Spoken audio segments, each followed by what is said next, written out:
नमस्कार, आपका स्वागत है समझ ही अंतिम उद्देश्य यूट्यूब चैनल पर। इस चैनल के माध्यम से हम कक्षा 6 से लेकर के कक्षा 12 तक की सभी पुस्तकों को समझेंगे गहराई से। उसके बाद सभी प्रश्नों का हल भी करेंगे और आपको नोट्स टेलीग्राम चैनल पर मिल जाएगा, जिसका लिंक आपको डिस्क्रिप्शन बॉक्स में दिया हुआ है। यदि आप चाहते हैं कि हर सब्जेक्ट के अलग अलग टीचर हों, हर सब्जेक्ट के हर पार्ट को बिल्कुल गहराई से समझाया जाए, फिर सभी क्वेश्चन का आंसर भी कराया जाए, जिससे हर गांव, पंचायत, प्रखंड, शहर में बने सरकारी स्कूलों के बच्चे आगे बढ़ पाएं, उसके लिए चैनल को सब्सक्राइब करें और ज्यादा से ज्यादा लोगों को चैनल के बारे में बताएं, शेयर करें। हम दूसरों को इसलिए नहीं बताते क्योंकि वे आगे बढ़ जाएंगे, यह गलत सोच है। यदि आपकी वजह से किसी की चेतना का स्तर बढ़े तो आप बहुत बड़ा काम कर रहे हैं, क्योंकि जब उसका ज्ञान बढ़ेगा तो वह व्यक्ति कभी गलत काम नहीं करेगा। यह काम सिर्फ एक राष्ट्र प्रेमी और पृथ्वी प्रेमी ही कर सकता है।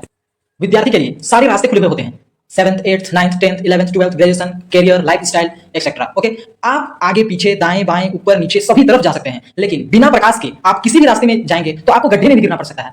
तो जिस तरह हमें किसी भी दिशा में जाने के लिए सूर्य की प्रकाश या रातों में टॉर्च की जरूरत पड़ती है, उसी प्रकार आप अपने जीवन में आचार्य प्रशांत जी को प्रकाश के जैसा यूज कर सकते हैं, जो कि विद्यालय में अच्छा प्रदर्शन के साथ साथ भारत के top exam IIT, IAM, GATE, IAS जैसे एग्जाम को क्लियर कर चुके हैं। शिक्षकों से तो आप दुनिया के बारे में जान सकते हैं, history, geography, physics, chemistry, biology, GK इत्यादि के माध्यम से, ठीक है। लेकिन अपने बारे में ना हमारे माता पिता बताते हैं, ना हमारे समाज के कोई लोग बताते हैं, ना हमारे से बड़े कोई बताते हैं, ना स्कूलों में बताते हैं, ना यूनिवर्सिटीज में, ना कॉलेज में, ठीक है। जिसके कारण केवल भारत में ही 28 विद्यार्थी डेली अपना जान ले रहे हैं। आप समझ सकते हैं, इतना ज्यादा डिप्रेशन का शिकार हो रहे हैं, पढ़ाई में मन न लगना, आलस करना, डर, बेचैनी, नशे की लत, फोन में बिना काम के चीजों को देखना, टाइम का मैनेज नहीं कर पाना, ये सब हो रहा है। आप खुद ही गूगल पर सर्च कर सकते हैं। इसलिए आप आचार्य प्रशांत जी की शिक्षाओं को अपने जीवन में लाएं, आचार्य प्रशांत जी की बातों को जीवन में उतारना चाहते हैं तो लाइव सेशन से जुड़िए। उसके लिए आप आचार्य प्रशांत ऐप प्ले स्टोर से डाउनलोड करके उससे जुड़ सकते हैं या क्रोम पर जा सकते हैं।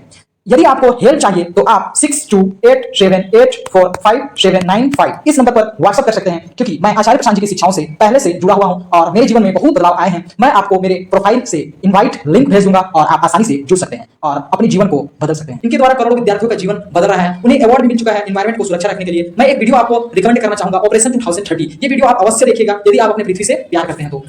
और वे लगभग 160 से अधिक किताबें लिख चुके हैं। अगर विद्यार्थी जीवन की बात करें तो विद्यार्थी जीवन के ऊपर भी एक पुस्तकें उन्होंने लिखी है, आप उन्हें जरूर पढ़िएगा, है ना। स्टूडेंट लाइफ से रिलेटेड लगभग हजारों वीडियोस यूट्यूब पर आपको मिल जाएंगे आचार्य जी की। 22 से अधिक कंट्री के लोग उन्हें फॉलो करते हैं। उनका मुख्य 5 काम है। पहला, जलवायु परिवर्तन के ऊपर बात कर रहे हैं वे। दूसरा, महिला सशक्तिकरण, जो महिलाओं के ऊपर शोषण हो रहा है उसके ऊपर बात कर रहे हैं। तीसरा, युवाओं को सही दिशा में ले जा रहे हैं। चौथा, पशु क्रूरता, बेजुबानों का जान लिया जा रहा है, उस पर काम कर रहे हैं। पांचवा, उच्चतम ग्रंथों को सरल अर्थों में घर घर तक पहुंचा रहे हैं, है ना। आचार्य प्रशांत जी के बारे में जितना भी शब्द बोला जाए कम ही पड़ेगा, क्योंकि वे बहुत महान काम कर रहे हैं। आज के युग के वे भगत सिंह, स्वामी विवेकानंद जैसे महान पुरुषों के समान आते हैं। आज हम लोग पढ़ेंगे कक्षा 7 की हिंदी पुस्तक भाषा मंजरी पाठ 1 चाहता हूं, जिसकी लेखक है रामावतार त्यागी, ठीक है। रामावतार त्यागी जी हैं इसके लेखक। तो स्टार्ट करते हैं हम लोग कविता को। मन समर्पित, तन समर्पित और यह जीवन समर्पित, चाहता हूं देश की धरती तुझे कुछ और भी दूं, ठीक है ना।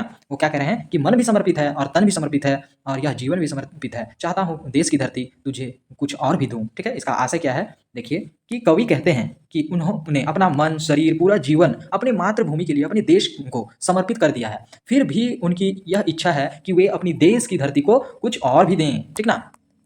आगे, माँ तुम्हारा ऋण बहुत है, मैं अकिंचन किंतु इतना कर रहा फिर भी निवेदन, थाल में लाऊं सजाकर भाल जब भी, कर दया स्वीकार लेना यह समर्पण। क्या कहते हैं कवि कि कवि अपनी मातृभूमि को माँ कहते हैं और मानते हैं कि उनका कर्ज बहुत बड़ा है और वे बहुत तुच्छ हैं, मतलब तुच्छ, छोटे हैं। फिर भी वे एक निवेदन कर रहे हैं कि वे कहते हैं कि जब भी वे अपनी मातृभूमि, अपने देश के लिए अपना सिर थाल में सजा कर लाएं तो माँ दया करके उनके इस समर्पण को स्वीकार कर लें, ऐसा कह रहे हैं कवि, ठीक ना। आगे देखिए, गान अर्पित, प्राण अर्पित, रक्त का कण कण समर्पित, चाहता हूं देश की धरती तुझे कुछ और भी दूं, ठीक ना। क्या क्या अर्पित कर रहे हैं कवि, कहते हैं कि उन्होंने अपने गीत, अपने प्राण और अपने खून का हर कण देश को समर्पित, देश को दे दिया है, ठीक है। फिर भी उनकी इच्छा है कि वे अपनी मातृभूमि को कुछ और भी दें। ओके, फिर अगला में क्या है, अगला पंक्ति में, मांझ दो तलवार को लगाओ ना देरी, बांध दो कसकर कमर पर ढाल मेरी, ओके। भाल पर मल दो चरण की धूल थोड़ी, शीश पर आशीष की छाया घनेरी, ठीक है। तो क्या कह रहे हैं कवि, अपनी मातृभूमि से कहते हैं कि वे अपने तलवार को तेज करके तैयार कर लें और उनकी ढाल को उनकी कमर पर कस कर बांध दें। वे चाहते हैं कि उनके माथे पर मातृभूमि के चरण की थोड़ी सी धूल लगा दी जाए और उनके सिर पर आशीर्वाद की घनी छाया बनी रहे, ठीक है। आगे क्या कहते हैं कि स्वप्न अर्पित, प्रश्न अर्पित, आयु का छन छन अर्पित, चाहता हूँ देश की धरती तुझे कुछ और भी दूं।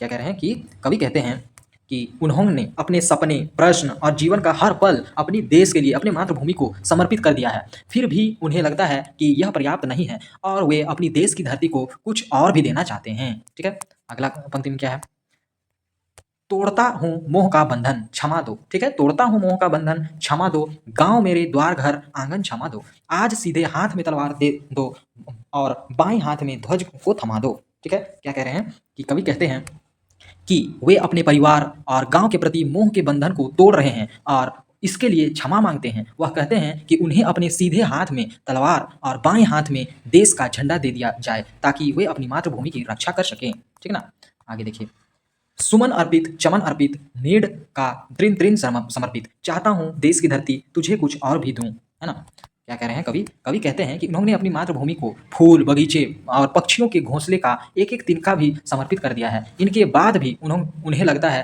कि वे अपनी मातृभूमि की ऋण से मुक्त नहीं हो पाए हैं और वे उसे कुछ और भी देना चाहते हैं। ठीक ना, आगे देखते हैं क्या है, यह कविता देशभक्ति की भावना से ओतप्रोत है, मतलब भरा हुआ है, देशभक्ति की भावना से भरा हुआ है। कवि ने अपना सब कुछ मातृभूमि को समर्पित कर दिया है, सब कुछ दे दिया है अपने मातृभूमि को, फिर भी उसे लगता है कि मात्र ऋण से वो ऋण नहीं हो सका और मतलब मात्र माता का जो ऋण है, देश का जो ऋण है, उससे अभी तक नहीं उभर सका हूँ, ऐसा उनको लगता है। ठीक है, इसलिए वह अपने देश की धरती को कुछ और समर्पित करना चाहते हैं।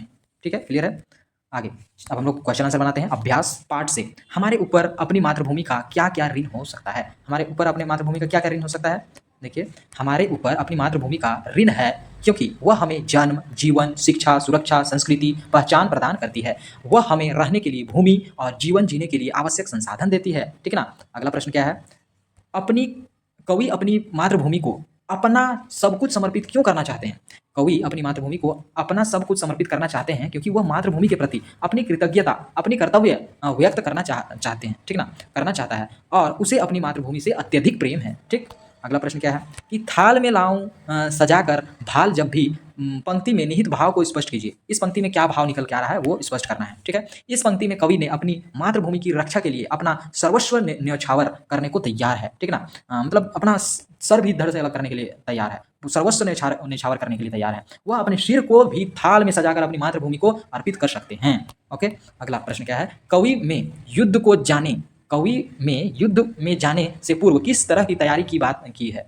कवि ने क्या कहा है कि तलवार को धार करने, है ना, कवि में युद्ध में जाने से पहले हाथों में तलवार और कमर में ढाल लेकर दुश्मनों से देश की रक्षा करने की बात की गई है। ठीक है, अगला प्रश्न क्या है, कविता में अपने गांव, घर और क्षमा याचना की बात क्यों की गई है। कविता में अपने गांव, घर से क्षमा याचना की बात इसलिए कही गई है क्योंकि कवि युद्ध में जाने के बाद वापस भी नहीं आ सकता, जिससे वह अपने गांव, घर और प्रियजनों से दूर हो जाएगा। ओके, आगे पार्ट से आगे से चलते हैं। अगला क्या है, पार्ट से आगे। ठीक है ना, पार्ट से आगे देख रहे हैं आप।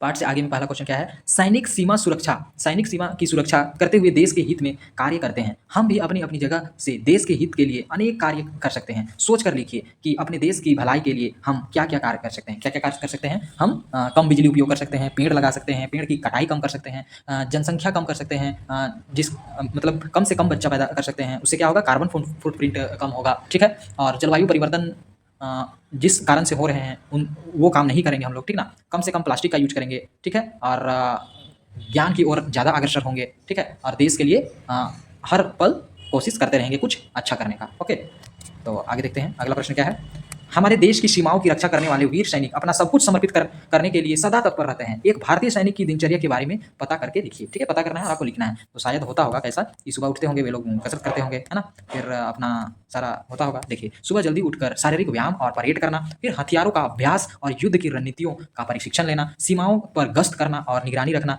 कठिन मौसम और परिस्थितियों में भी अपने कर्तव्य का पालन करना। ठीक ना, आगे देखिए अगला प्रश्न क्या है, अनुमान एवं कल्पना।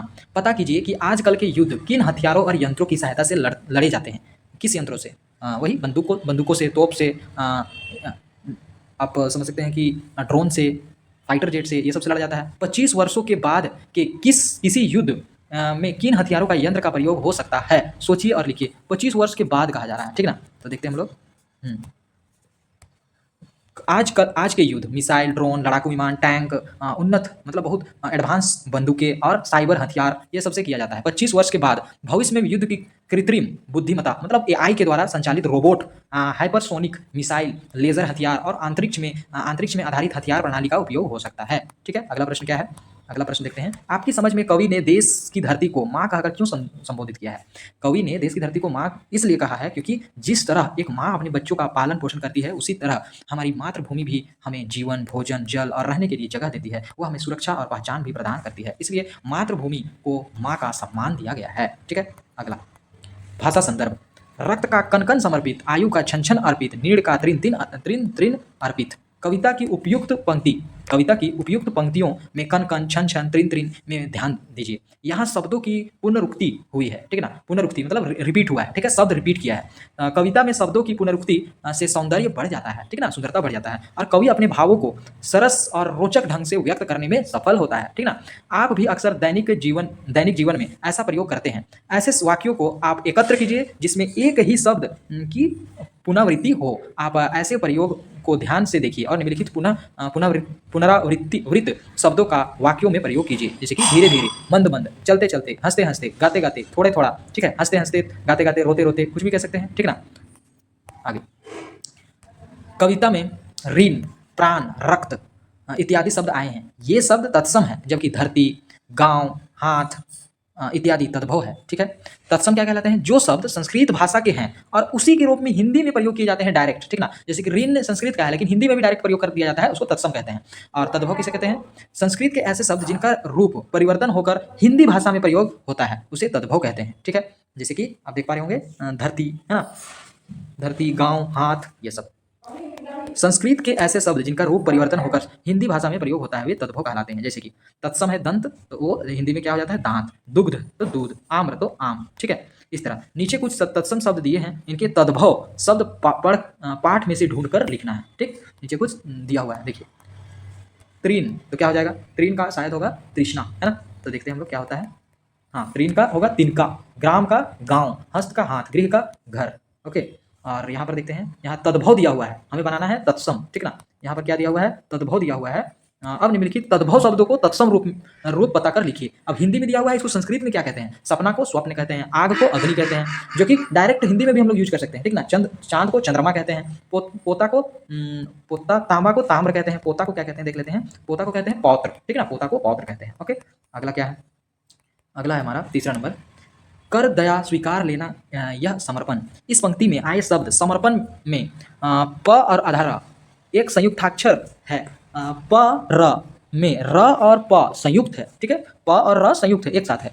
व्यंजनों के साथ संयुक्त होते समय र की स्थिति अलग प्रकार की होती है। यदि र स्वर रहित पहले हो, अगर पहले से अगर स्वर हो रहा होगा, पहले अगर उच्चारण हो रहा होगा, ठीक ना, हो, और बाद में कोई स्वर सहित व्यंजन हो तो र उस व्यंजन के ऊपर लिखा जाता है। ठीक है, अगर मान के चलिए समर्पण, समर्पण, र पहले आ रहा है फिर प आ रहा है, तो ऐसा स्थिति में हम लोग प के ऊपर लिख सकते हैं र को। ठीक ना, या प के ऊपर या कोई भी व्यंजन आएगा उसके ऊपर हम लोग र को लिख सकते हैं। यदि कोई व्यंजन से पहले अगर उसका उच्चारण आ रहा है र का, तो हम लोग र को उस व्यंजन के ऊपर लिख सकते हैं, ये बताया जा रहा है। ठीक है, इसे हम लोग क्या कहते हैं? रेफ कहते हैं। ठीक ना, इसको क्या कहते हैं? रेफ कहते हैं। रेफ ऊपर वाला जो र होता है इसको रेफ कहते हैं। जैसे इसको क्या पढ़ेंगे? स म प रेफ और न, अन्ना, समर्पण। ठीक है, आगे जैसे कि चर्म। ठीक ना, च र म, हर्ष, ह र श, अर्पण, अरपण। ओके, इस पाठ में ऐसे शब्द चुनकर लिखिए जिससे र के साथ कोई स्वर सहित व्यंजन हो। तो ऐसे शब्द हमें चुन करके लिखना है। तो वो क्या क्या है? स्वीकार, ठीक ना, समर्पण, समर्पित, ये सब शब्द हैं। ओके,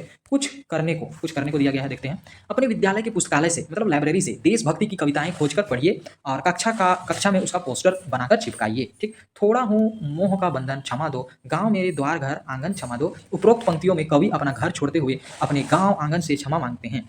हमारे आसपास के अनेक लोग भी विभिन्न कारणों से अपना गांव छोड़कर बाहर चले जाते हैं। पता कीजिए कि लोग किन कारणों से अपना गांव छोड़ते हैं।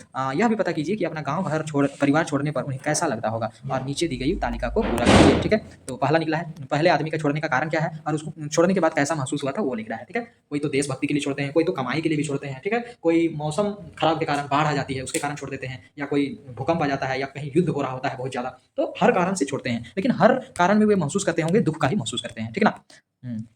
रामावतार त्यागी जन्म कब हुआ था? 17 मार्च 1950 ईस्वी को मुरादाबाद में, उत्तर प्रदेश में। मृत्यु कब हुई थी? 12 अप्रैल 1950 ईस्वी में। शिक्षा दिल्ली विश्वविद्यालय से स्नातकोत्तर, ठीक ना, मतलब दिल्ली विश्वविद्यालय से ग्रेजुएशन कंप्लीट की थी, ठीक ना। प्रमुख रचनाएं क्या क्या है? नया खून, 8वां स्वर, गीत, सप्तक, 21 गीत आदि, काव्य, राम झरोखा और धमाधान उपन्यास है। ओके, तो खत्म होता है चैप्टर, बने रहिए आप। यदि आपको इस वीडियो से हेल्प हुआ है तो मैं आप लोगों को एक काम दे रहा हूं, उस काम को आप अवश्य ही पूरा कीजिएगा।